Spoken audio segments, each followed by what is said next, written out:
Hey guys, thank you for watching and welcome to my channel. This is Breaking Burke. It is about houseplants and gardening here in the desert of Albuquerque, New Mexico. In today's video, I wanted to share with you an potting. Now, I have this pole that I made. It's made out of 2x2 square stock that is wood, just pine, so it will rot. And I screwed it into the pot so it doesn't come separated.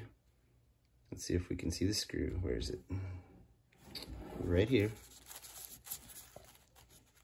Can we see it? Yes. But that makes it easier, less likely to topple over. When you do use a pole, you got to remember to use a heavy pot or it will topple. I like ceramic or terracotta because they do hold quite a bit of moisture and help weigh the plant down.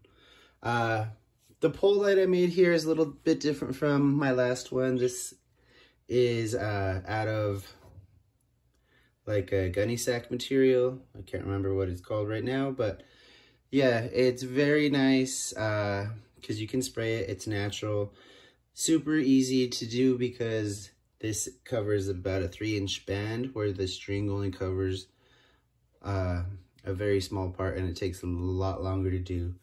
I like it because it's clean looking. There's not going to be a lot of stuff falling off. But I do have a plant that needs to be potted, so I think we're going to move forward with that.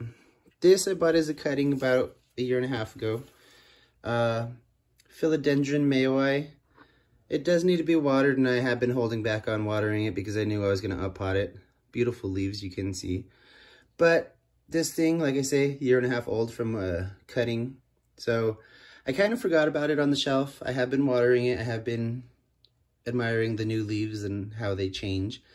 But I didn't realize how big it had gotten. And it started to grow up into my next shelf. And then it got so long that it just toppled over. It has been recently hitting me in the head every day when I sit down. So I have not been able to forget about it recently. So here we are, and we're going to try and see if we can get this to attach to the pole.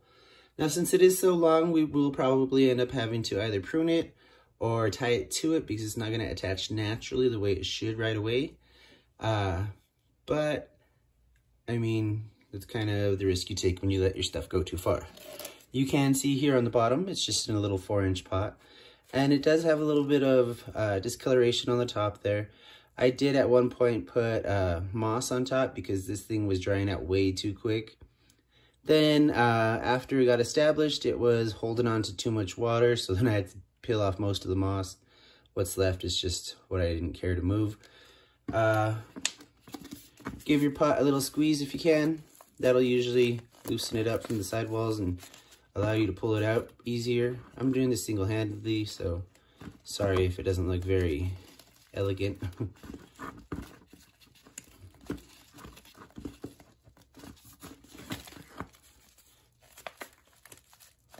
Okay, now that I gave it a squeeze on the bottom, you can see that it pushed out.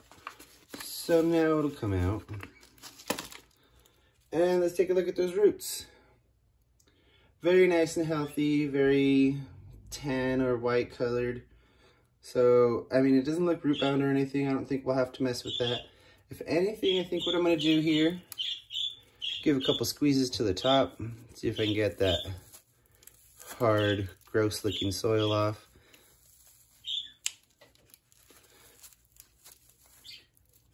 Now the root ball is all established under where I'm squeezing. I don't want to break off too many roots. The whole purpose behind this is keeping your plants healthy. And there you can actually see the moss that I rooted it in, that I just buried in there. And some people will pick off the moss. Some people say it hurts their plants. I've never really had an issue burying it. Sometimes you do have to watch how much you water, but that's why I don't use a schedule. I use a schedule to check my plants, not to water them. So I got most of it off, and the rest of the soil is nice and fresh. So we're just gonna put it in the pot. Now remember, anytime you pot something, you wanna keep about a 1/2 inch to 1 inch above the soil line. So when you water, the water has a chance to settle down and not just cascade over the top, because that's not gonna help anybody. But let's see here. I do have my soil. Now, my soil is just a yellow out of the bag soil. I don't really care for their mixes because for me and the aroids, they are a little too water greedy and retain too much water, which normally is a good thing, but for these, they tend to rot. So what I like to do is add about 30 to 40% perlite. You can see it is heavy on the perlite. Now, when you do something like that and add amendments to your soil, you do have to be a little more cautious because the perlite will definitely let it drain quicker. But too, the other side of that is it dries out quicker than if you were to use all soil. So you do have to sometimes water more frequently. Now, that is dependent on your habits, the plant's location, if it's getting air or not, and the amount of sun it gets. So that's why I say you really can't water on a schedule. For me, a schedule helps me remember, hey, it's Sunday, check your plants. But I don't always have to water. That's the one thing you need to remember. Just because it is watering day doesn't mean you have to water. It's check if you need to water day. And since it can be hit or miss, it is nice to have 2 days a week where you check your plants because, like I said, they're not always going to need water on the same day, or they're not always going to need water at the same time. You could water half your collection one day and half the midweek. So there we have it. It's potted up. It will need to be watered in. And I think I'm going to see if I can work this around the pole.